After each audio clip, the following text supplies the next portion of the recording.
Good morning students.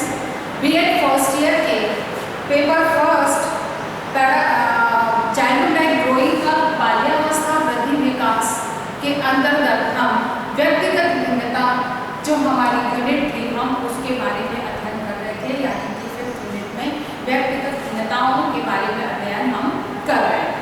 व्यक्तिगत भिन्नताओं को जो प्रभावित करने वाले कारक हैं उन कारकों में से कुछ ऐसे प्रवृत्तियां, ऐसे कारक या ऐसे पक्ष हैं जो बालक के विकास को प्रभावित करते हैं और उनके माध्यम से बालक का विकास जिस तरह से होता है वो उनकी व्यक्तिगत भिन्नताओं के लिए बहुत कुछ उत्तरदायी होता है।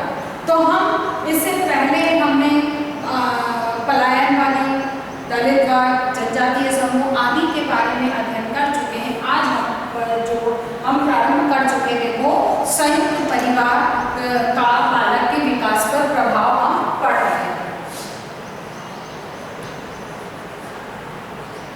संयुक्त परिवार का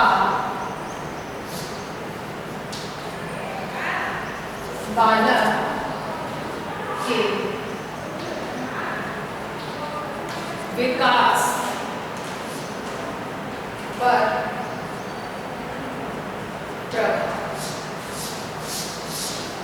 यानी कि संयुक्त परिवार का प्रभाव बालक पर किस तरह से पड़ता है, जो उसकी व्यक्तिगत भिन्नताओं में अपना योगदान प्रदान करता है या उसकी वजह से बालक में व्यक्तिगत भिन्नता के गुण विद्यमान होते हैं।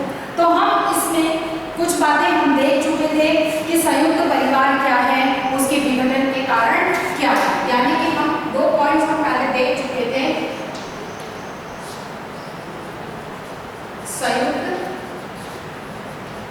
संयुक्त परिवार क्या है, दूसरा पॉइंट जो था हमने देखा था विघटन के कारण। ठीक है, यानी कि संयुक्त परिवार क्या है, जिसमें कि परिवार के सभी सदस्य, चाचा ताऊ, दादा दादी, बाकी जो जितने भी भाई बहन वगैरह हैं सब जहाँ एक जगह हम मिलकर रहते हैं और जिनकी एक ही किचन में खाना बनता है, ऐसे परिवार को हम संयुक्त परिवार कहते हैं। विघटन के बहुत सारे कारण हैं, जहाँ जनसंख्या की वृद्धि है, वहीं औद्योगिक विकास है, जहाँ आर्थिक कारण है, पारिवारिक कलह है, महिलाओं की शिक्षा आदि ऐसे बहुत सारे कारण हैं जिनकी वजह से संयुक्त परिवारों का विघटन होता चला जा रहा है।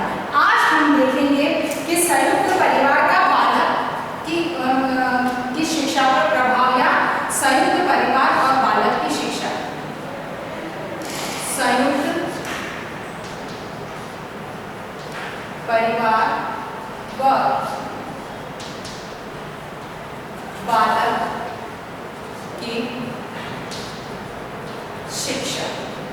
संयुक्त परिवार और बालक की शिक्षा पर जब हम बात करते हैं कि संयुक्त परिवार के द्वारा बालक को किस तरह से शिक्षा प्रदान की जाती है, क्योंकि संयुक्त परिवार में बहुत सारे सदस्य होते हैं, तो बालक को किसी न किसी सदस्य के द्वारा निरंतर रूप से कुछ न कुछ सीखने को मिलता रहता है। तो सबसे पहली चीज जो संयुक्त परिवार में बालक को शिक्षा प्राप्त होती है उसमें सबसे पहला है आध्यात्मिक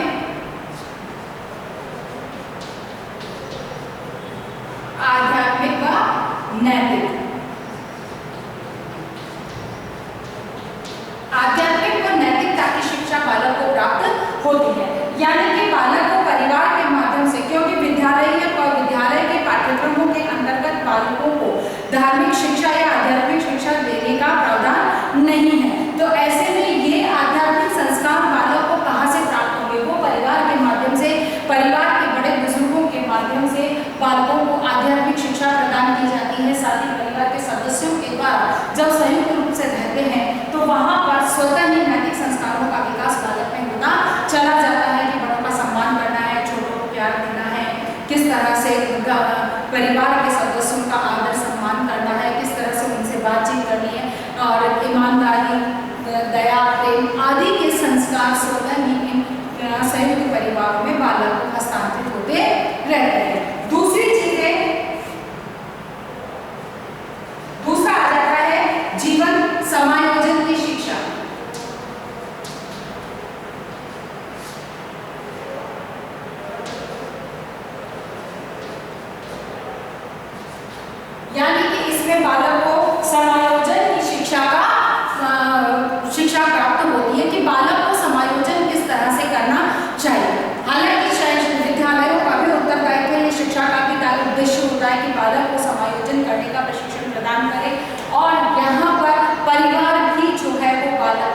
समायोजन करने के गुणों का विकास करता है। उसको इस बात का प्रशिक्षण प्रदान करता है कि बालक को किसी भी परिस्थिति, किसी भी वातावरण, किसी भी व्यक्ति, समुदाय आदि के साथ में किस तरह से समायोजन करना चाहिए। इसकी शिक्षा बालक को संयुक्त परिवार में सहजता से प्राप्त हो जाती है। अगली बात है व्यावहारिक शिक्षा।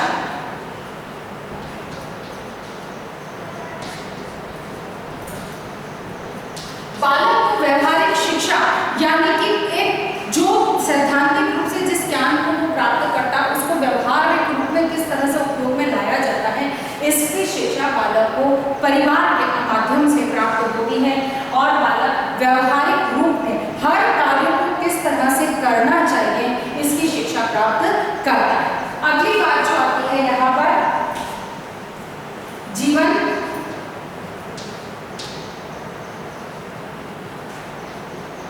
जीवन मूल्यों की शिक्षा,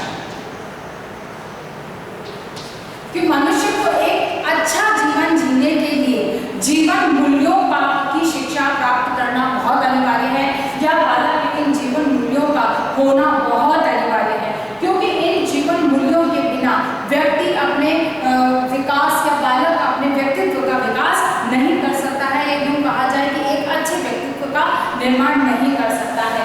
किसी भी कार्य की सफलता, किसी क्षेत्र में सफलता के लिए जीवन मूल्यों का होना बहुत अनिवार्य है। और इन जीवन मूल्यों का जो विकास है वो परिवार में बालक का होता है, क्योंकि जिस तरह के मूल्य उस परिवार के होते हैं वो मूल्य स्वतः ही बालक में हस्तांतरित होते हैं। शिक्षा बालकों को उनको सिखाया जाता है, जिससे कि उनके जीवन मूल्यों का एक दिशा निर्धारित होती है और उससे संबंधित शिक्षा को अर्जित करते हैं।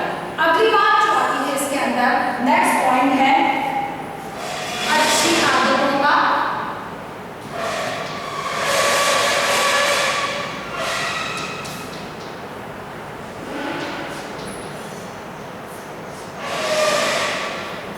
आदतों का विकास, यानी कि बालक में अच्छी आदतें होना बहुत अनिवार्य है, क्योंकि समाज उन्हीं व्यक्तियों को स्वीकार करता है जिनमें की अच्छी आदतें होती हैं। या स्वीकार से मतलब कि उन्हीं व्यक्तियों का सम्मान समाज में होता है जिनमें एक आदतों के दृष्टिकोण से देखा जाए तो आदतें अच्छी होती हैं, दूसरों के लिए सहयोगी होती हैं, उसमें निंदनीय कोई ऐसा व्यवहार नहीं होता है।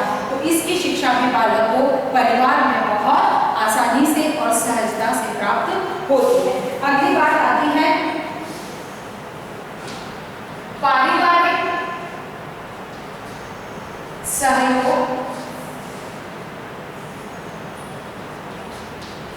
की शिक्षा, यानी कि परिवार में सहयोग किस प्रकार से किया जाता है। बालक को सहयोग, एक दूसरे का सहयोग करके ही किसी कार्य को किया सफलतापूर्वक पूर्ण किया जा सकता है, समय रहते पूर्ण किया जा सकता है, कम समय में अधिक कार्य को किया जा सकता है। इन सभी चीजों का जो ज्ञान है वो परिवार से प्राप्त होता है और परिवार के माध्यम से बालक से एक दूसरे का सहयोग करना सीखता है। इसीलिए पारिवारिक सहयोग की जो शिक्षा है वो परिवार में रहते हुए बालक को प्राप्त होती है। उसके बाद अगली बात जो आती है वो है परामर्श।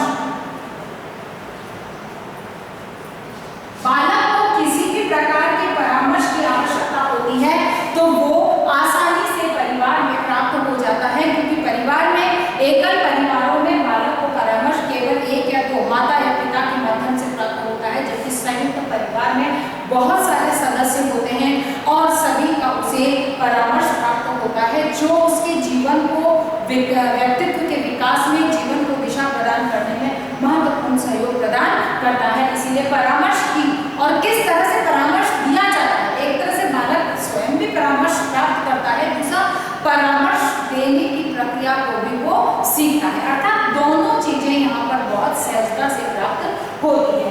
अगली बात है आज्ञा पालन।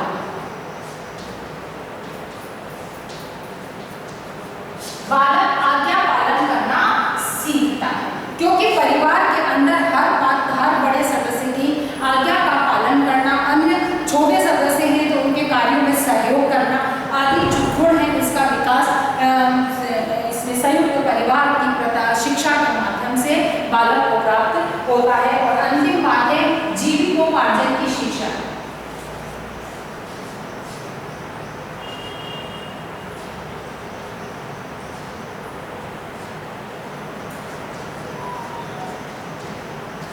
जीविकोपार्जन की शिक्षा यानी कि बालक को किस प्रकार से अपने जीविका को अपनाना है, कौन सा व्यवसाय उसे अपनाना है, किस तरह से अपनाना है, किस तरह से व्यवसाय किया जा सकता है, नौकरी या जिस भी क्षेत्र में बालक अपने आर्थिक संसाधनों को उपलब्ध करने के लिए जिस भी व्यवसाय या उद्योग या नौकरी को चुनता है, किस तरह से उसको चुनेगा और किस प्रकार की उसकी योग्यताएं हैं, इनको समझने का और इसे जानने का अवसर उसको मिलता है। और जीविकोपार्जन के लिए एक अच्छा मतलब सुदृढ़ व्यक्तित्व उसे प्राप्त हो पाता है। बालक की संयुक्त परिवार में जो शिक्षा की बात थी, हमने इन 9 पॉइंट्स के माध्यम से देखा कि बालक के संपूर्ण व्यक्तित्व के विकास के लिए जितने भी छोटे छोटे पक्ष होते हैं, हर पक्ष की शिक्षा बालक को संयुक्त परिवार के माध्यम से प्राप्त होती है। अगली बात आती है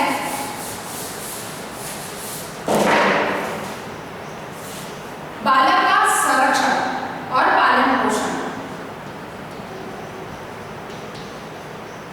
संरक्षण व उन्नयन यानी कि संयुक्त परिवार के अंदर बालक का संरक्षण और उन्नयन जिस तरह से होता है वो उसके व्यक्तित्व पर बहुत अधिक प्रभाव डालता है। तो इसमें सबसे पहली चीज जो है वो है बालक की देखभाल, यानी कि बालक की देखभाल किस प्रकार से की गई है, किस तरह से बालक की सार संभाल की गई है, उसको बहुत ज्यादा पैम्पर्ड या बहुत ज्यादा मतलब यूँ कहा जाए कि माता पिता के संरक्षण में पाला गया है या स्वयं कुछ करने की या उसके आत्मविश्वास को विकास करने के समस्त से अवसर प्रदान किए गए हैं, इन चीजों का बालक के ऊपर बहुत अधिक प्रभाव पड़ता है। इसीलिए परिवार के बालक के संरक्षण और उन्नयन के अंतर्गत उसकी देखभाल, बालक के विकास में उसकी देखभाल का बहुत अधिक प्रभाव पड़ता है, जो उसके व्यक्तित्व विकास को बहुत अधिक प्रभावित करता है। अगली बात है दैनिक आवश्यकताओं की पूर्ति।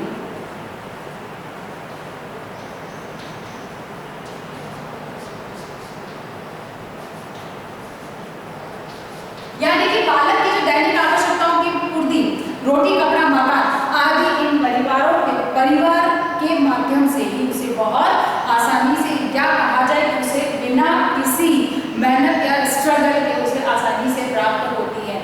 अन्यथा अगर उसके ऊपर परिवार का संरक्षण नहीं है तो बालक को बचपन से ही अपनी दैनिक आवश्यकताओं की वस्तुओं को जुटाने के लिए ही संघर्ष करना पड़े।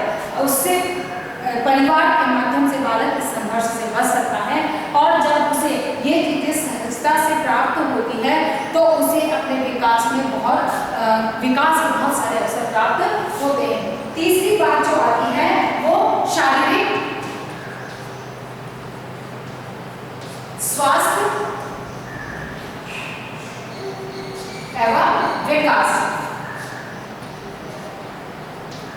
यानी कि बालक का शारीरिक विकास और किस प्रकार से होगा या परिवार के संरक्षण के माध्यम से बालक का शारीरिक विकास और स्वास्थ्य के ऊपर पूरा ध्यान दिया जाता है कि बालक को किसी भी प्रकार की अस्वस्थ अवस्था होती है तो वो उसके विकास को प्रभावित करेगी। इसलिए सबसे पहले तो उसके स्वास्थ्य को ध्यान रखा जाता है, उसके बाद में उसके विकास पर बल दिया जाता है।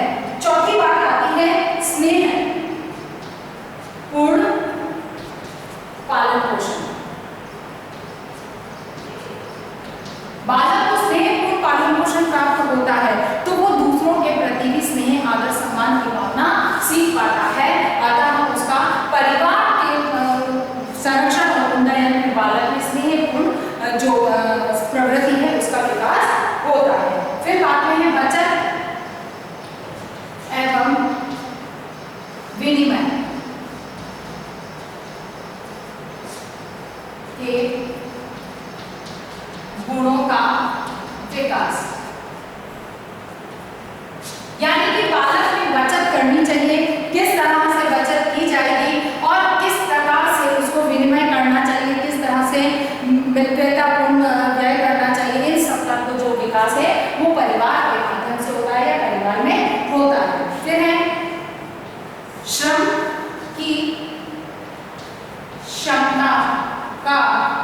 विकास, यानी कि बालक में श्रम की क्षमता का विकास होता है कि किस प्रकार से श्रम करना चाहिए। एक तो अनावश्यक श्रम किए जा रहे हो, उसका परिणाम प्राप्त नहीं हो रहे हैं, और एक सुनियोजित ढंग से आप श्रम कर रहे हो जिससे कि आपको उचित परिणाम प्राप्त हो, अर्थात उचित सही तरीके से श्रम करने की जो क्षमता है उसका विकास परिवार के अंदर होता है। फिर बात में है सामाजिकरण। सामाजिक गुणों का विकास निश्चित है कि परिवार के बीच में रहकर बालक बहुत अच्छे से सीखता है, क्योंकि परिवार का अन्य समाज के लोगों से संबंध, समाज के संपर्क संप्रेषण, उनके मतलब उनमें अपना स्थान स्थापित करना, दूसरों का स्थान आदर सम्मान देना, ये समस्त प्रकार के यानी कि सामाजिक मूल्यों के विकास के माध्यम से समाजीकरण की प्रक्रिया को परिवार के माध्यम से संपन्न किया जाता है। फिर बात में है धार्मिक कार्य। निश्चित है कि धार्मिक कार्यों की शिक्षा विद्यालय या अन्य किसी संस्थान के द्वारा नहीं दी जाती है, जिनका कि विकास जो है बालक में परिवार के माध्यम से होता है। सभ्यता का पीढ़ी दर हस्तांतरण, यानी कि एक पीढ़ी से दूसरी पीढ़ी तक सभ्यता का विकास हस्तांतरण होना, कि अपनी संस्कृति अपनी सभ्यता का हस्तांतरण जो है वो एक पीढ़ी से दूसरी पीढ़ी को जो हस्तांतरण होता है वो परिवारों के माध्यम से ही होता है। शिक्षा बालक को उसकी जानकारी प्रदान करती है, लेकिन उसका जो विकास होता है या हस्तांतरण होता है वो सभ्यता इसके परिवार के माध्यम से ही होता है। इस आधार पर आपको गृह कार्य करना है।